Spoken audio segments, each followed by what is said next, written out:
बड़ी ही सुंदर कथा, बड़ी ही सुंदर कथा में हम लोग प्रवेश करने जा रहे हैं। उसके पूर्व हमने संकीर्तन इसलिए किया कि ये जो कथा सुनने आप जा रहे हैं, इस कथा को श्रवण करने से पहले अपने भाव को बहुत ही पवित्र रखना पड़ता है। भैया ये रास पंचाध्यायी है। अच्छा, मैंने जर्नली तौर पर, सामान्य तौर पर ये सुना है कि रास को सब खिलवाड़ समझते हैं। हमारे दुबे जी बैठे हैं, ये पत्रकार है। जब महाराज कोई कुछ अघटित घटना घट जाती है कहीं, तो ये लोग, आपकी नहीं कह रहा हूं दुबे जी, नाराज मत हो ना हमसे, तो ये पत्रकार जो अल्पज्ञ पत्रकार, मैं उन पत्रकारों की बात नहीं कर रहा हूं जो पढ़े लिखे सत्संगी हैं, मैं उनकी बात नहीं कर रहा हूं। जो अल्पज्ञ पत्रकार है वो लोग हेडिंग क्या डालते हैं, फला के पुत्र ने फला की पुत्री के संग रचाया रास। क्या डालते हैं? रचाया रास। अरे आप इस भारत के चौथे स्तंभ हैं भैया। डरता तो बहुत हूँ मीडिया वालों से मैं, क्योंकि ये चाहे तो रोड पे ला खड़ा कर दें, चाहे आकाश में चढ़ा दें। बहुत डरता हूँ मीडिया वालों से मैं, क्योंकि ये लोग किसी की भी महाराज ढोल में पोल कर सकते हैं। लेकिन उन पत्रकारों के लिए जो सूझबूझ के पत्रकार हैं, उनके लिए नहीं बात कर रहा हूँ। विराजे प्रभु आप बड़ा ही समय दे रहे हैं दुबे जी हमारे कथा में, तो महाराज उनके लिए जो ऐसी हेडिंग डालते हैं कि रचाया रास। अच्छा, भगवान रास किसके साथ रचाए? गोपियों के साथ। किसके साथ? गोपियों के साथ। अच्छा, रास है क्या?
भगवान। आप अपने आप को पुरुष कहते हैं? हम सभी के अंदर आत्मा का वास है। अच्छा, आत्मा और परमात्मा में अंतर क्या है भैया? कहते हैं महाराज, जिसके आत्मा में यही अंतर है कि वो परमात्मा के अधीन है। आत्मा परमात्मा के अधीन है महाराज, और परमात्मा किसी के अधीन नहीं है। परमात्मा जो चाहे वो कर सकता है। जो कहते हैं समर्थ को नहीं दोष गोसाई, और किसी के ऊपर नहीं। सामर्थ्यवान तो सिर्फ एक परम पुरुष परमात्मा श्री कृष्ण है, और कोई सामर्थ्यवान नहीं है संसार में भैया। बाबा तुलसीदास जी ने जो कहा है समर्थ को नहीं दोष गोसाई, वो राम जी के लिए कहा।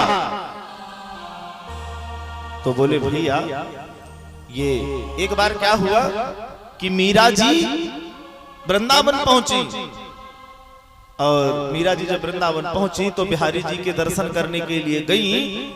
तो बिहारी जी के जो पुजारी थे उनसे मीरा जी मिलना चाहिए गोसाई जी से। तो जो बाहर लोग खड़े थे, गोसाई जी के जो चेला चपाटे थे, उनसे मीरा जी ने कहा मुझे गोसाई जी से मिलना है, उनके दर्शन करना है। तो गोसाई जी के चेलों ने कहा कि महाराज हमारे स्त्रियों से नहीं मिलते हैं।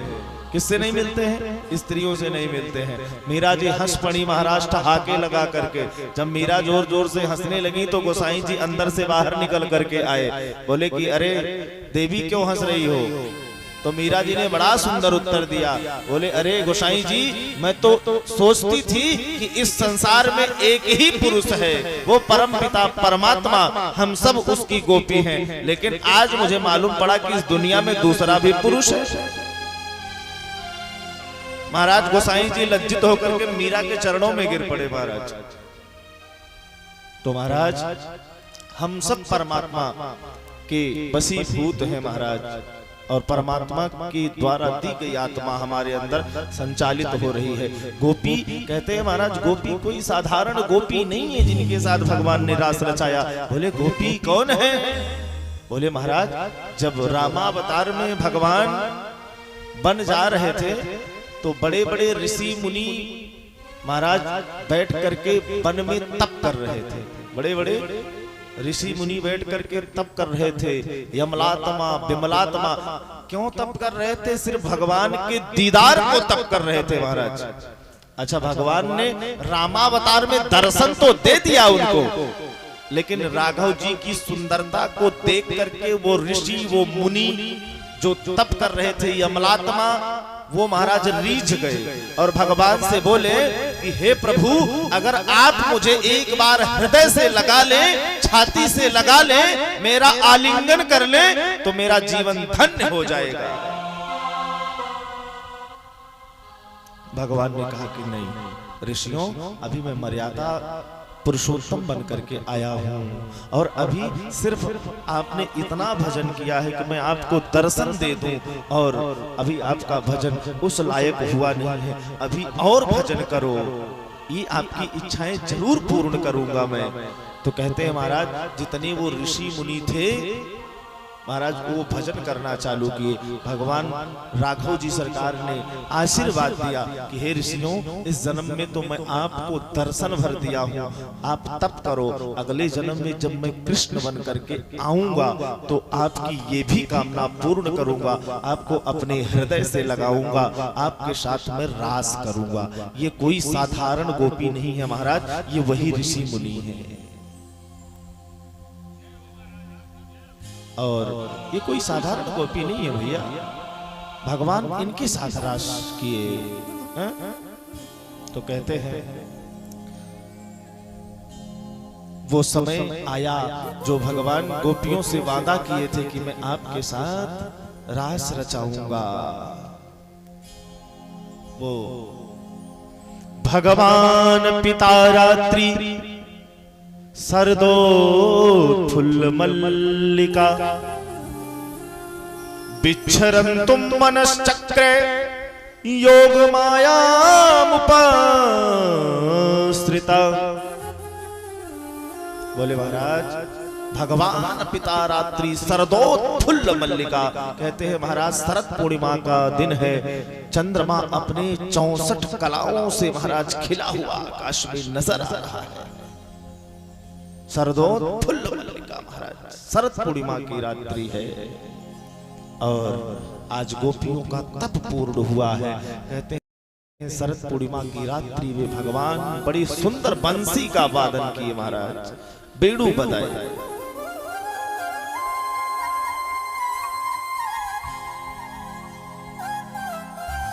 कहते हैं कि जब भगवान बंसी बजाते हैं तो महाराज सभी गोपियां बेहाल हो जाती हैं, सुध अपनी भान गोपियां भूल जाती हैं। कहते हैं महाराज सजियों की बात छोड़िए, कहते हैं महाराज जो निर्जीव चीजें हैं वो भी महाराज भगवान की बंसी को सुन करके मंत्र मुग्ध हो जाती थी। परीक्षित जी ने कहा महाराज निर्जीव चीजें? बोले हाँ। बोले कैसे? बोले महाराज भगवान जब बंसी बजाते हैं तो जो गोपियां चूल्हे में लकड़ियां लगा करके भोजन बना रही हैं महाराज उनमें से भी पानी निकलने लगता है। कभी कभी लकड़ी जलाओ तो बुच्चा फिरता है ना। तो महाराज मानो वो निर्जीव जो काष्ठ है लकड़ियां हैं वो भी भगवान के प्रेम के लिए लालायित रहते हैं। भगवान जब बंसी बजाते हैं तो हर गोपी को ये लगता है कि भगवान सिर्फ और सिर्फ मेरा ही नाम लेकर के मुझे बुला रहे हैं।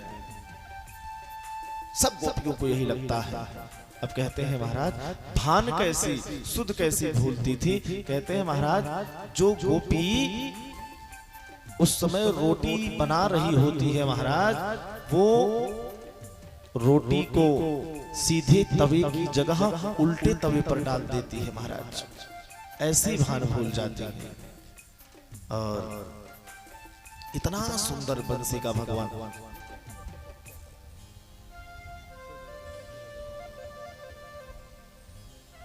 भैया भगवान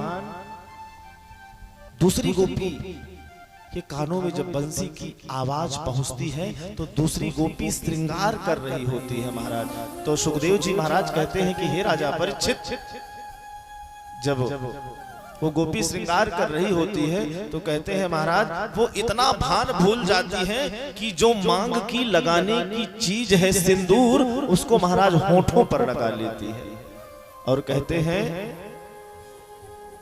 महाराज जो होठों पर लगाने की चीज है उसे मांग में धारण बिल्कुल बेसुध हो जाती है।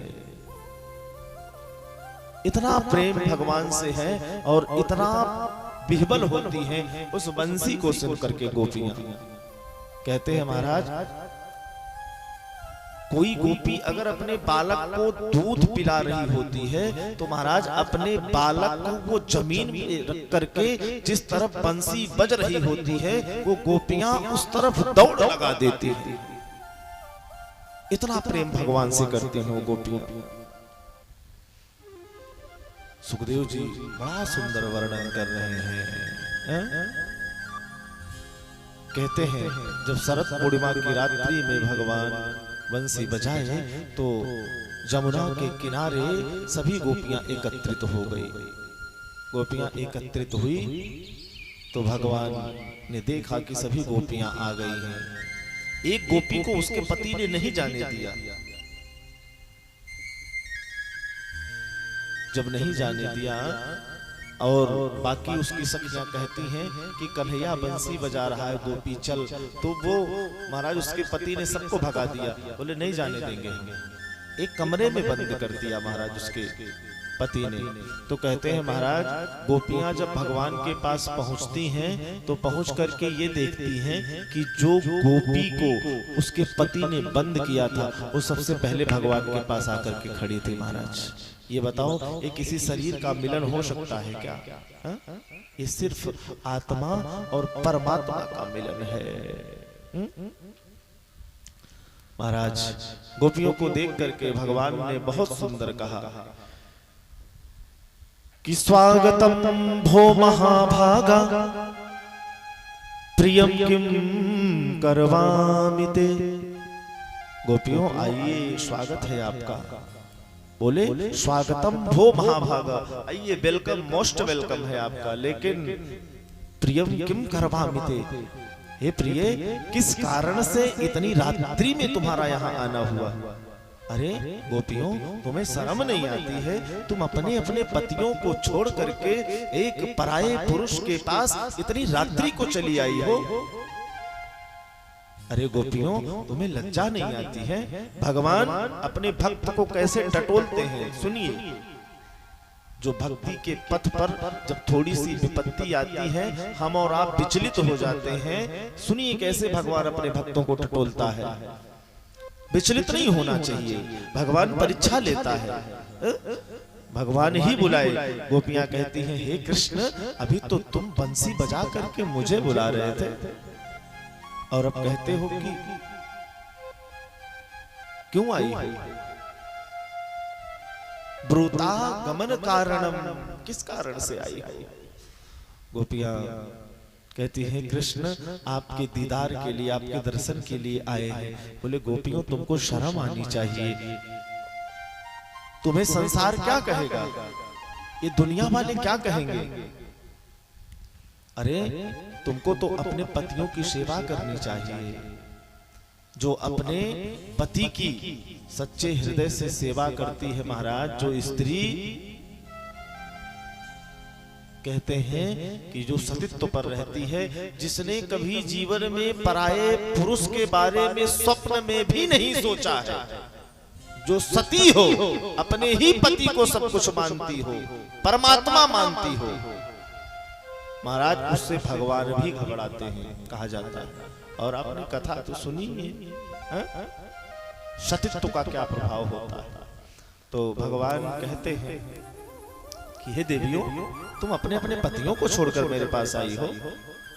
सती स्त्री में बड़ी सामर्थ्य होती है, तुम मेरे पास क्यों आई हो? कहते हैं कि तुम अगर अपने पतियों की निष्ठा से सेवा करती तो तुम्हें सहजता से सब कुछ मिल जाता। पतिव्रत पारायण स्त्री के अंदर बहुत सामर्थ्य होती है। भगवान कहते हैं, एक दृष्टांत बताता हूं, सुनो। तो गोपियां कहती हैं कि बताए माधव। कहते हैं कि एक स्त्री थी, वो अपने पति की बहुत सेवा करती थी, बहुत सेवा करती थी और बड़ी पतिव्रता स्त्री थी। एक दिन क्या हुआ गोपियों, उसका पति खेतों से काम करके आया और बहुत थका हुआ था।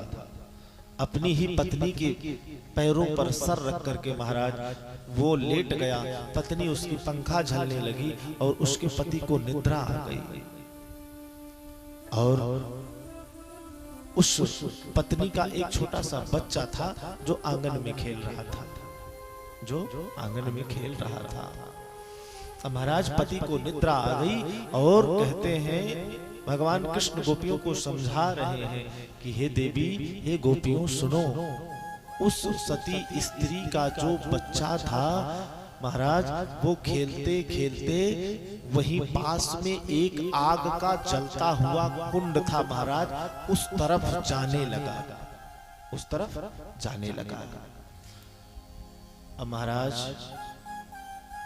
उधर बच्चा और इधर पति। आज वो पत्नी धर्म संकट में है। कहाँ है?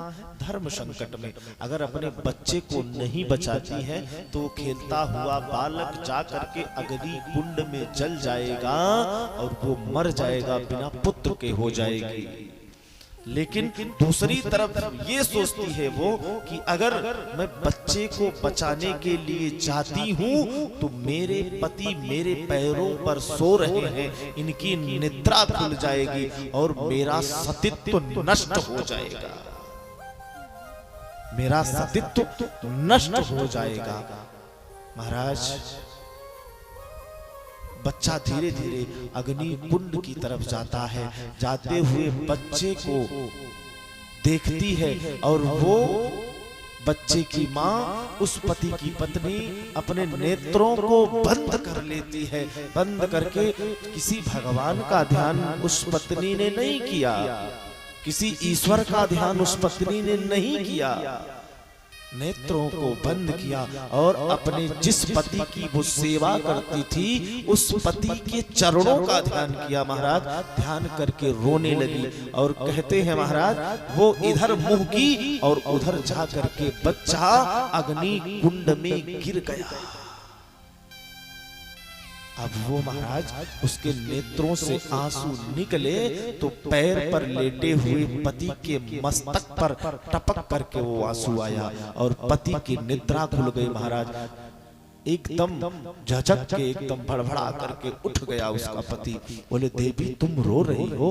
अब जैसे ही पति उठा महाराज कहते हैं वह स्त्री दौड़ी अग्नि कुंड के पास, दौड़ लगा दी वो महाराज। महाराज वहां देखी तो उसके सतीत्व का ये प्रभाव निकला कि जो अग्नि धधक धधक करके जल रही थी उसके सतीत्व के प्रभाव से कहते हैं वो अग्नि एकदम शांत हो गई, पुष्पों की तरह हो गई। और देखी तो उसके सतीत्व का ये प्रभाव कि उस अग्नि कुंड में वह बालक किलोल करते हुए महाराज खेल रहा था। भगवान कहते हैं गोपियों तुम अपने पति की चरण वंदना करो। अच्छा ये शास्त्र भी कहते हैं कि जो माताएं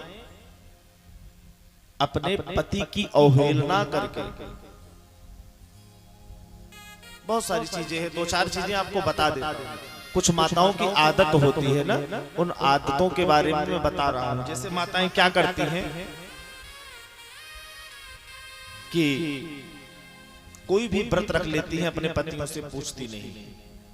जो भी माता अपने बिना पति की आज्ञा के कोई भी व्रत रखती है कहते हैं महाराज उसका कोई भी फल नहीं होता है, उसका कोई भी फल नहीं होता है। और दूसरी चीज, अच्छा मेरी समझ, जो मेरी समझ जहां तक पहुंच रही मैं उसको बता रहा हूं। अच्छा कुछ लोग क्या करते हैं, जाते हैं एक साथ पति पत्नी गुरु दीक्षा लेते हैं कि नहीं? मेहरारू बन से दोनों जने देखें एक साथ गुरु दीक्षा लेने चले जाते हैं। मेरा जो मत है, मैं अपना मत और कुछ संतों का भी मत है, सिर्फ अपने मत में नहीं घुसेड़ रहा हूं। तो कुछ लोग जाते हैं एक ही गुरु से गुरु दीक्षा ले लेते हैं। अच्छा पहली बात तो स्त्री का गुरु सिर्फ और सिर्फ उसका पति होता है। स्त्री का जो गुरु होता है सिर्फ और सिर्फ उसका पति होता है। पति दीक्षा लेकर के आए गुरु से, अपनी पत्नी का कान फूंके, वो उसका गुरु बने। और सेकंड बात ये, अच्छा ये बताओ, बड़ी दूर तक की बात बताने जा रहा हूं। एक गुरु से आप दीक्षा ले दुबे जी, और एक ही गुरु से मैं दीक्षा लूं तो हम और आप क्या हुए? गुरु भाई हुए। और उसी गुरु से एक बहन दीक्षा ले ले तो क्या हुई? गुरु बहन। ये बताओ आप हो पति पत्नी और एक ही गुरु से दोनों लोग दीक्षा ले आए, तो आप पति पत्नी रह गए या भाई बहन हो गए? तो कैसे आप सृष्टि को आके चलाएंगे उस स्त्री के साथ? बताओ सही कह रहा हूं या गलत कह रहा हूं? तो महाराज जो पत्नियां होती, ऐसे कहा जाता है कि अगर पर पुरुष का स्पर्श स्त्री से हो जाए तो पातिव्रत धर्म नष्ट होता है। तो महाराज आजकल दीक्षा भी दी जाती है तो बाकायदा महाराज कम्मर ओढ़ा, रजाई ओढ़ा, गमछा ओढ़ा, उसके बाद कान फूंके जाते हैं, फिर कंठी बांधी जाती है, चाहे पुरुष हो या स्त्री। मेरा जो मत है और कुछ संतों का मत है, सबका नहीं है, कुछ संतों का मत है। और कुछ जगह तो ऐसी है कि जहां पर कहते हैं कि अगर आप जोड़े के साथ नहीं आओगे तो हम दीक्षा ही नहीं देंगे। महाराज कुछ संप्रदायों में, हर जगह नहीं है, मेरी बात का कोई अनर्गल अर्थ मत निकालना, हर संप्रदायों में ये नहीं है, लेकिन कुछ संप्रदायों में है कि जोड़े के साथ दीक्षा देते हैं। तो जो कुछ संतों का और अपना मत था उसको मैंने आपके सामने रखा। मानना ना मानना, अमल करना ना करना, ये आपकी मर्जी है, ये हमारी मर्जी नहीं है। तो महाराज भगवान कृष्ण इस प्रकार का उदाहरण दे करके गोपियों को समझाते हैं। तो गोपियां कहती हैं कि हे कृष्ण, ऐसे बहुत सारे हमारे पास उदाहरण है। तो बोले भगवान कृष्ण, तुम भी बता दो भैया, तुम्हारे पास क्या उदाहरण है। गोपियों ने कहा कि हे माधव, एक पत्नी थी जो अपने पति की खूब सेवा करती थी, खूब सेवा करती थी। एक दिन ऐसा हुआ कि महाराज उस पत्नी का नियम था कि जब तक अपने पति को भोजन नहीं करा देती, भोजन नहीं करती, अपने पति को महाराज नहलाती। लेकिन महाराज अच्छा, ये पत्नियों को सेवा करनी चाहिए, और महाराज पति भी उसी हिसाब का होना चाहिए। ये नहीं पत्नी बेचारी पानी के लिए खड़ी है, आपकी सेवा कर रही है, और तुम उसको महाराज अपने मुख से सुसज्जित करके सुंदर सुंदर गालियां दे रहे हो, लठ लेके खड़े हो। अरे महाराज, ऐसा पति जो भी करता है, जो अपनी पत्नी को गाली देता है, जो अपनी पत्नी को प्रताड़ित करता है, जो अपनी पत्नी को मारता है, महाराज कहते हैं उसके घर में जीवन पर्यंत लक्ष्मी का वास कभी टिक ही नहीं सकता है। नहीं तो जिसके यहाँ स्त्रियों का अपमान होता है, देख लीजिए आप, वो तो भाई लिखा भी हुआ है कि जहाँ नारियों की पूजा होती है वहाँ भगवान भी वास करते हैं, वो बात ठीक है। लेकिन पत्नी का स्वभाव कैसा होना चाहिए कि वो अपने पति की हर बात माने, लेकिन पति भी कैसा होना चाहिए जो अपने पत्नी की मन स्थिति को समझ सके। अरे वो किसके भरोसे आई है? अरे भैया, उसने अपना पिता छोड़ा, अपनी माँ छोड़ी, अपने भाई छोड़े, अपने बंधु छोड़े, अपने सगे संबंधी, अपने परिवार सबको परित्याग कर देती है। किसके पीछे? एक पति के पीछे। किसके पीछे? एक पति के पीछे। और वही पति इतना नालायक निकल जाए कि उसका अनादर करे। ये कितनी अच्छी बात है, कितनी अच्छी बात है, बताओ। और महाराज जिसकी है कुछ दिन बाद, महाराज समझ रहे हो ना? हाँ, ऐसा मत करना। और कुछ माताएं भी ऐसी हैं, कैसी हैं कि महाराज पति अगर भोजन मांगे, जा बने दे ही तो आकर जी होत निकाय खाई ले। अच्छा, एक बार क्या हुआ, एक छोटी सी घटना बताएं। एक पति था और वो रोज ऑफिस जाता था, रोज ऑफिस जाता था, और करती क्या हो, घर में वही बनाना वही। अच्छा, कई पुरुष, वही नहीं कई पुरुषों को मैंने देखा है, वो यही कहते हैं। क्या कहते हैं? अरे कोनो काम तो कब आ नहीं, यही बैठे बैठे पिचाल करा, और काव करत हो तू है, बनाई ले खाई ले। महाराज एक दिन नहीं, कई दिन उस पति ने इस प्रकार के शब्द को प्रयोग करता रहा। एक दिन क्या हुआ महाराज, वो पत्नी बेचारी क्या की, उस दिन घर का कुछ काम नहीं किया। उसने क्या किया, टीवी चलाया। टीवी चलाकर महाराज एक कप कॉफी बनाई, कॉफी बना करके महाराज हाथ में रिमोट ली, रिमोट लेकर के टीवी के सामने बैठ गई। टीवी के सामने बैठ गई। अब महोदय ऑफिस से लौट करके आए तो महाराज देखे कपड़े इधर बिखरे हुए हैं, बर्तन उधर पड़े हुए हैं, बर्तनों में मक्खियां भिनभिना रही हैं, फर्श पे पोछा नहीं लगा है, टेबल इधर जा रही है, कुर्सी उधर जा रही है, और बहुत सारी चीजें इधर उधर। अब आकर के वो पति महोदय देखे, बोले अरे तुमने कपड़े नहीं धोए, अरे तुमने टेबल नहीं साफ की, तुमने पोछा नहीं लगाया, तुमने ये नहीं किया, तुमने वो नहीं किया, ये सब पड़ा हुआ है।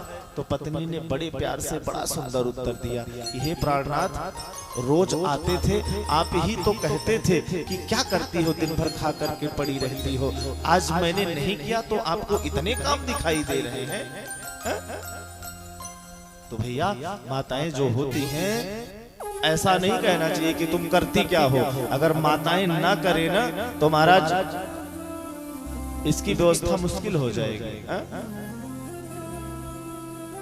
अरे भैया वही पत्नी है जो तुम ऑफिस जाने लगते हो ना तो बढ़िया तुम्हारे कपड़ों को धो करके प्रेस करके बड़े ठाट के साथ कहते हो लाओ कपड़े हमारे, तो बढ़िया महाराज चमकते हुए कपड़े देती है। अरे उन पतियों से पूछो बेचारों से जो अकेले रहते हैं, अपने कपड़े भी अपने हाथ से धोते हैं और भोजन भी बना करके करते हैं, उनको आटा दाल चावल का भाव पता है।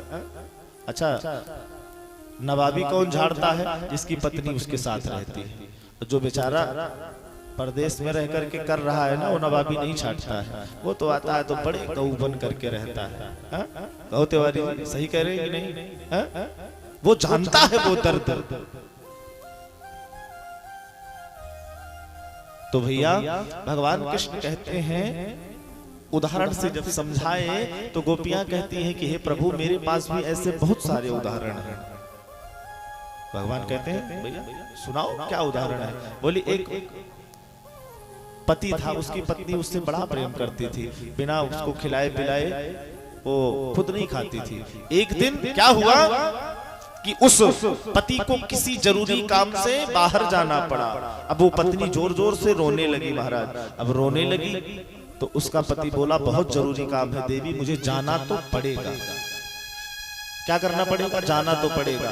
बोले कि मैं आपको बिना भोजन कराए भोजन नहीं करती हूँ, अब कैसे करूंगी, आप चले जा रहे हैं तो उस पति ने क्या किया, अपनी एक फोटो, तिवारी जी एक फोटो अपनी पत्नी को दे दिया। बोले इसी को जब तक मैं नहीं लौटता हूँ इसी को अपना पति मानना, इसी को भोग लगा देना, तब तू भोजन करना। और वो पत्नी बेचारी कम पढ़ी लिखी थी। बोले मैं कब तक लौटोगे? बोले लग जाएंगे 15 दिन। तो बोले मैं कैसे जानूंगी 15 दिन कब हुए हैं? तो 15 रेखाएं खींच दिया उस पति ने। बोले जब सूर्यास्त हो तो एक रेखा मिटा देना, जब सूर्यास्त हो तो एक रेखा मिटा देना। जिस दिन सब रेखाएं मिट जाएंगी उसी दिन मैं आ जाऊंगा। तो महाराज वो पति कमाने के लिए कुछ दिन के लिए 15 दिन के लिए बाहर चला गया। अब महाराज वो पत्नी उस फोटो की खूब सेवा करती, पहले भोग लगाती फिर भोजन करती, जितनी प्रकार की सेवा थी सब उस फोटो के साथ करती। गोपियां कह रही हैं भगवान से।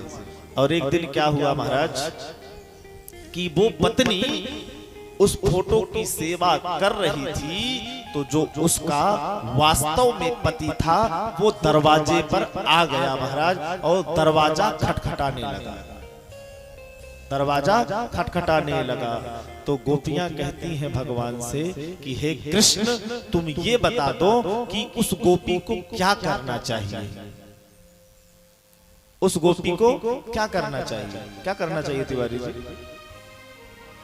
फोटो वाले की पूजा करके तब किमाड़ खोलना चाहिए कि यह जो वास्तव में पति आया है किमाड़ खोल करके तब फोटो की पूजा करें?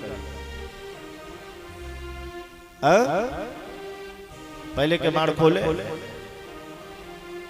अरे यहाँ पर ऐसी कोई बात थोड़ी नहीं। सत्संग में वार्ता करने से ज्ञान की उत्पत्ति होती है। मैं ऐसा आप लोग मत सोचना कि महाराज पूछते हैं, शर्म खाने की चीज नहीं है। मैं आपसे रोज कहता हूं मैं अपने घर में बैठा हुआ हूं और अपने घर में तो डिस्कस सभी लोग कर सकते हैं। इससे आपकी जो ज्ञान की सामर्थ्य है वो अत्यधिक बढ़ेगी, यही होगा और कुछ थोड़ी नहीं होगा। मैं आपसे परीक्षा देने के लिए थोड़ी नहीं कह रहा हूं, एक अपना विवेक लगाने की बात कर रहा हूं। आप सत्संग में आए तो भगवान से गोपियों ने पूछा कि हे कृष्ण ये बताओ कि उस पत्नी को क्या करना चाहिए? पहले दरवाजा खोलना चाहिए फोटो की पूजा छोड़ करके?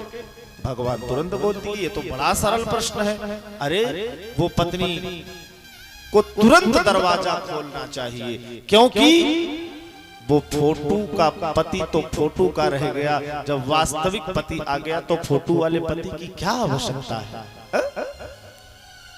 गोपियां बोली बस सरकार यही तो मैं आपसे कहना चाह रही थी। बोली जो हमारे घर के पति हैं वो महाराज इस शरीर के पति हैं, और इस आत्मा का पति अगर कोई है तो ये श्याम सुंदर परम पति है। मैं तो उसी की चरण शरण लेने के लिए आई हूं।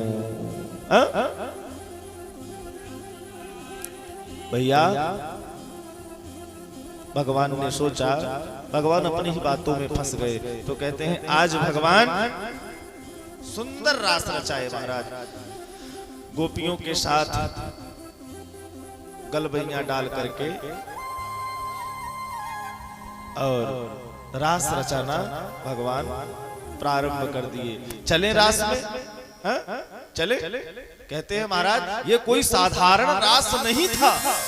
कहते हैं इस रास में भगवती जगत जननी पराम्बा पार्वती भी इस रास में आ रही थी, और तो और पार्वती जी ही नहीं, भगवान शंकर भी इस रास में आए। और कैसे आए? गोपी बन करके आए। नहीं विश्वास है तो वृंदावन अगर जो गए हो तो वहां पर गोपेश्वर महादेव का मंदिर है। कहते हैं पहली टाइम तो भगवान शिव के रूप में पूजा होती है, दूसरी टाइम भगवान का श्रृंगार भोलेनाथ का गोपी के रूप में होता है।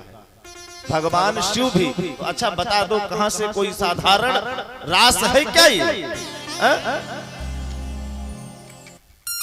इस कहते हैं इस कथा को सुनने के लिए भी आत्मा बड़ी पवित्र होनी चाहिए। कहते हैं भगवान शिव भी इस रास में आए। तो आइए हम और आप भी चले, डांडिया खूब खेले। अच्छा डांडिया यहाँ तो नहीं होता है, बंबई गुजरात में बहुत चलता है। तो आइए भगवान के श्री चरण बड़े भाव से भगवान गलबैया डाल करके रास रचा रहे हैं।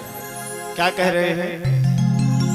हरे गोकुल में देखो, वृंदावन में देखो, बंसी बाजे रे, श्याम संग राधा नाचे रे। गोकुल में देखो, वृंदावन में देखो, बंसी बाजे रे, श्याम संग राधा नाचे रे। रास रचो है, रास रचो है, जमुना किनारे सखी रास रचो है।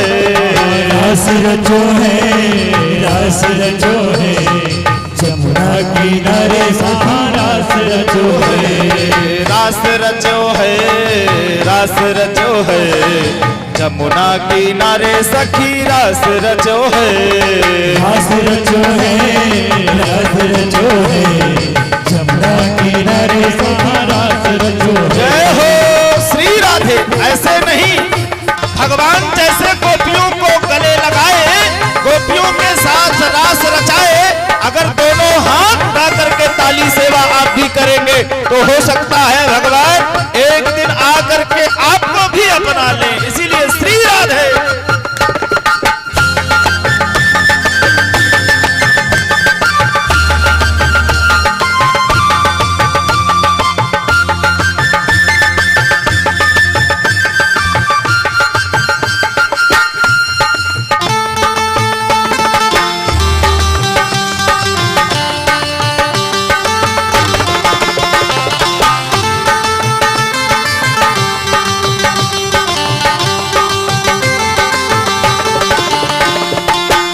नाचे कृष्णा नाचे, नाचे गोपी जन। राधा नाचे कृष्णा नाचे, नाचे गोपी जन। राधा नाचे कृष्णा नाचे, नाचे गोपी जन। राधा नाचे कृष्णा नाचे, नाचे गोपी जन। मन मेरो बन गयो सखीरी पावन वृंदावन। मन मेरो बन गयो सखीरी पावन वृंदावन। रास रचो है, रास रचो है, जमुना किनारे सखी रास रचो है। रास रचो है, रास रचो है, जमुना किनारे सखी रास रचो है। जय हो श्री राधे।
किनारे सखी रास रचो है, रास रचो है, रास रचो है, यमुना किनारे सखी रास रचो है, रास रचो है, रास रचो है, जमुना किनारे सखी रास रचो है, रास रचो है, रास रचो है, यमुना किनारे सखी रास रचो है, रास रचो है, रास रचो है, यमुना किनारे सखी रास रचो है, रास रचो है, रास रचो है, यमुना किनारे सखी रास रचो